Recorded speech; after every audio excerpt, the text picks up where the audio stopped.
Olá pessoal, tudo bem? Meu nome é Leandro Rocha, sou advogado aqui no escritório Leone Teixeira Rocha Advogados Associados e estamos com um projeto de gravações de videoaulas justamente para tirar todas as dúvidas dos nossos clientes. Esse foi um projeto iniciado internamente que vem dado muito certo e com isso resolvemos abrir ao público. Com isso, basta entrar em nosso site www.ltr.adv.br que estaremos gravando a sua videoaula, ok? Para esse assunto de hoje, estaremos falando sobre das várias espécies de contratos. Especificamente encontra-se na parte especial do Código Civil, entre os artigos 481 ao 853. Importante deixar claro que faremos de forma bem simples e objetiva para o seu entendimento. Entretanto, não faremos a análise pormenorizada de artigo por artigo, até mesmo porque são quase 400 artigos e, como todos nós sabemos, não teríamos tempo suficiente para fazer isso em pequenas horas, ou seja, seríamos várias e várias videoaulas. Com isso, faremos aqui de forma bem sucinta o que você realmente precisa saber sobre das várias espécies de contratos. Iniciaremos com o conceito de contrato. Contrato é o quê? O que vem a ser um contrato? Contrato é a existência de uma fonte obrigacional. Constitui uma fonte obrigacional e ele pode ser denominado como um negócio jurídico bilateral, que tem o objetivo de criar, modificar ou extinguir direitos no âmbito patrimonial. Com base nesse simples conceito, nós já extraímos três grandes temas, que seria obrigacional, negócio jurídico bilateral e patrimonial. Para que tenha um contrato, nós temos que ter também o quê? Os pressupostos de validade desse contrato, que estão devidamente discriminados no artigo 104, onde diz em seu item A, capacidade das partes, em seu item B, objeto lícito, e em seu item C, forma prescrita ou não defesa em lei. Importante esse item C que ele fala forma prescrita ou não defesa em lei. Forma prescrita vem a ser apenas que está expresso na lei. Não defesa em lei, a palavra defeso quer dizer proibido, não proibido em lei. Então é uma forma expressa não proibida pela lei, certo? É importante ter esse conhecimento dessas palavras que não são utilizadas no dia a dia. Isso pode confundir você em uma leitura. Importante também incluir um quarto item, analisado através da doutrina. Seja o que? A vontade das partes. Não adianta ter capacidade das partes, um objeto lícito e uma forma prescrita ou não defesa de lei se não tem a vontade das partes. Então, no Código Civil, ainda esse item D não foi incluso. Porém, doutrinariamente já vem se utilizando essa parte, vontade das partes. Ok? Vamos agora passar para o critério de classificação dos contratos. Iniciaremos quanto aos direitos e obrigações. Direitos e obrigações do contrato. Ele pode ser unilateral ou bilateral, certo? Direito e obrigação. São essas importantes palavras que vão definir e diferenciar um contrato unilateral do bilateral. No unilateral, você tem obrigação de um e direito de outro. No bilateral, você tem obrigação de um e obrigação de outro. Direito de um, direito de outro. Certo? Com base nessa informação, você já consegue resolver grande parte e tirar essas suas dúvidas. A título de exemplo, o contrato unilateral, doação. Na doação você tem uma pessoa que quer doar algo a alguém, só que ele tem a obrigação, caso ele queira fazer essa doação, ele tem a obrigação de ir ao registro. Então ele tem que ir até o registro e efetuar o quê? O registro dessa doação. E a pessoa que vai receber? Ela tem a obrigação de receber? Não, ela tem o direito de receber. Então, baseado na obrigação de um, direito de outro, você tem um contrato unilateral. Um contrato bilateral é quando você tem a obrigação e o direito das duas partes. Ou seja, numa compra e venda, eu tenho a obrigação de vender, entregar a coisa e a pessoa que compra entregar o dinheiro. Então, com isso gera direitos e deveres das duas partes, sendo isso um contrato bilateral. Importante deixar claro que no contrato unilateral, considerando que tem a obrigação de um direito de outro, pode ser considerado um negócio jurídico bilateral. Por quê? Um contrato unilateral é onde tem obrigação de um lado e direito de outro. O negócio jurídico são entre duas pessoas, então ele é considerado como um negócio jurídico bilateral. Certo? Conseguiram diferenciar esses dois itens? Unilateral, obrigação de um lado, direito de outro. Bilateral, direitos e obrigações dos dois lados. Certo? Vamos passar agora para a formação do contrato. Ele pode ser consensual ou real. Consensual, ele é formado por mera liberalidade das partes. Não há muita burocracia, podemos dizer assim, para essa efetividade. Você pode ir no estabelecimento, comprou, pagou, certo? Saindo satisfeito. No real, existe a formalidade da entrega, da tradição. A exemplo disso seria o comodato, certo? Não falarei agora sobre comodato. Um pouquinho mais adiante no vídeo falaremos sobre todas as espécies de contrato e aí eu falarei sobre o comodato. Deixa a título de exemplo apenas o comodato com relação à forma do contrato, certo?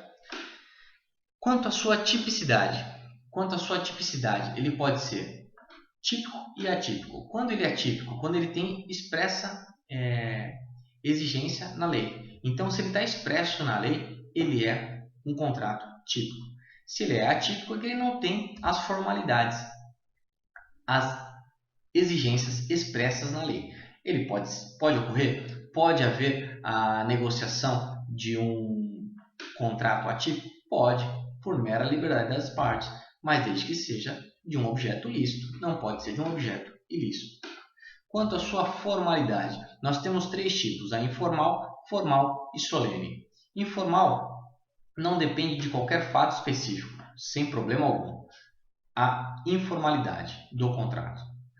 Formal exige uma forma mediana, uma forma genérica de exigência do contrato. A exemplo disso é um contrato de fiança. Ele exige que seja escrito. Não precisa ser registrado, mas precisa ser escrito. E a solene é o mais rigoroso.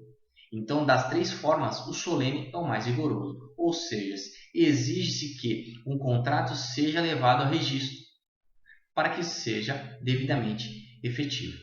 Certo? Quanto à pessoalidade, a sua pessoalidade, ele pode ser pessoal ou impessoal. Por que pessoal? Pessoal, só aquela pessoa pode fazer. Personalíssimo. Um cantor, é ele que tem que cantar e pronto. Não tenho condições de trocar. Se acontecer alguma coisa, se ele não puder vir, vai ser remarcado ou agendado novamente um show ou alguma coisa desse tipo. Mas ele tem que ser a pessoa. Exemplo disso é um contrato de trabalho. No contrato de trabalho você tem aquela pessoa que tem que prestar o serviço. Então, é ele. Ele não pode mandar um irmão, né, para fazer o seu serviço. Ao contrário do impessoal. Impessoal, você tem a exemplos as próprias terceirizações, que você não tem a pessoalidade, a exigência da pessoalidade, ou seja, pode ser impessoal. Hoje vai uma pessoa, amanhã vai outra, desde que as pessoas compareçam ao local para prestar certo serviço, certo? Diante disso, falamos sobre as principais classificações do contrato de trabalho. Agora falaremos dos contratos em espécie. Começaremos com o contrato de compra e venda. É o contrato pelo qual uma das pessoas, vendedor, obriga-se a ceder a propriedade ao comprador, mediante pagamento. Certo? Importante aqui, na compra e venda, você ter em mente que o contrato de compra e venda ele não traz o domínio. Então, se você tem a compra e venda apenas o contrato, eu preciso ter a tradição quando é bem móvel e o registro quando é bem imóvel. Não basta eu só ter o contrato de compra e venda. Então é importante você ter em mente que, além do contrato, eu preciso ter a tradição quando é bem imóvel ou o contrato e o registro quando é bem imóvel. Lembrando que, para os imóveis acima de 30 vezes o salário mínimo vigente no momento da negociação, existe o registro. Caso contrário, não há a exigência do registro. Ok? temos a doação. É um contrato onde, por mera liberalidade, uma pessoa doa um bem, proventos, direitos para outra, sendo apenas por mera liberalidade. Seja, claro, desde que essa pessoa queira fazer isso, ela precisa registrar. Então, ela tem a obrigação de registrar. E a pessoa que vai receber, apenas o direito de receber. Não pode exigir que algo seja doado a ela. Certo? Passamos para a locação. Contrato de locação. É a obrigação de que o locador, proprietário, nem sempre o proprietário, mas disso falaremos depois. O locador, o dono da coisa, cede ao uso de outra pessoa mediante um pagamento. Pagamento que é chamado de aluguel. Nós temos aqui, às vezes, a possibilidade, inclusive de acordo com a lei do inquilinato, com relação à sublocação, onde um locador, dono, loca para o locatário e esse locatário subloca para outra pessoa. Importante que, se nessa transação entre o locador e o primeiro locatário houver a extinção contratual, automaticamente o sublocado também tem que sair do imóvel, certo? Ou tem que entregar a coisa, caso de locação imóvel ou caso de locação móvel, certo? Agora, passaremos à análise do comodato e do mútuo. Comodato. Antes de adentrarmos no tema comodato e mútuo, é importante que você tenha em mente o que vem a ser uma coisa fungível e uma coisa infungível. Iniciaremos pelo seguinte fato. Quando fala-se de comodato e mútuo, falaremos apenas de bens móveis. Ponto. Bens móveis. Agora, o que vem a ser uma coisa fungível e uma coisa infungível? A coisa fungível é que ela pode ser alterada, ela pode ser substituída em sua quantidade, gênero, espécie, sem problema algum. Já a infungível não. Nós não temos como substituir aquela coisa. A exemplo seria um livro com uma dedicatória do autor, alguma coisa nesse sentido. Então, para que possamos adentrar ao tema comodato e mútuo, tem que ter em mente a diferença de fungível e infungível, ok? Comodato é a transferência gratuita de uma coisa infungível. Entenderam agora a importância do conhecimento de fungível e infungível? Então, é importante que você tenha em mente que o comodato é a transferência de uma coisa móvel e infungível. Já o mútuo é a transferência de uma coisa móvel, fungível. Então, com base nisso, você consegue identificar qual a diferença de um e qual a diferença de outro. Ok? E para finalizar essa nossa videoaula, falaremos um pouco do seguro e da fiança. O que vem a ser o contrato de seguro? O contrato de seguro é o contrato pelo qual a seguradora se obriga a transferir ao segurado o prêmio que foi pago.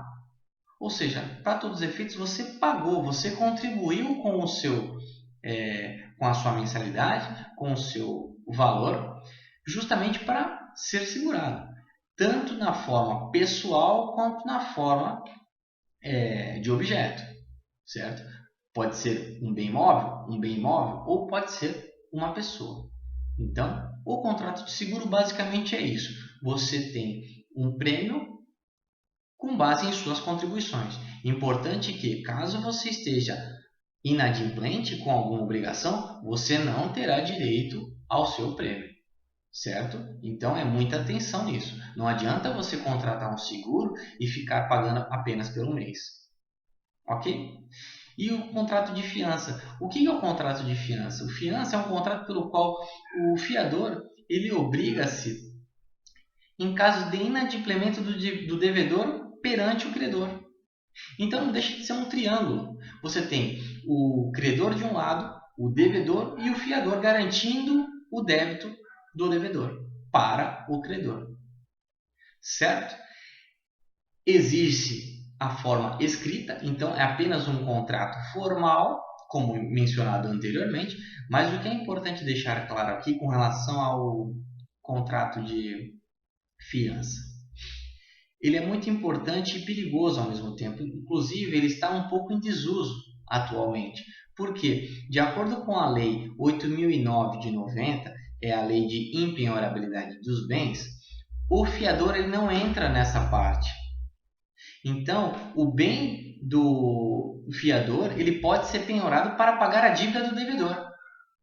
Esse é um ponto importante e que tem que ter muito cuidado. Ok?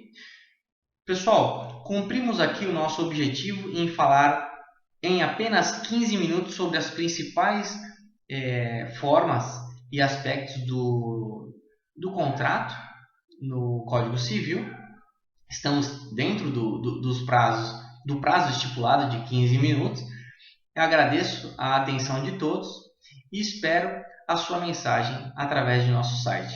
Repetindo para quem não conseguiu anotá-lo, www.ltr.adv.br. Muito obrigado a todos. Até mais.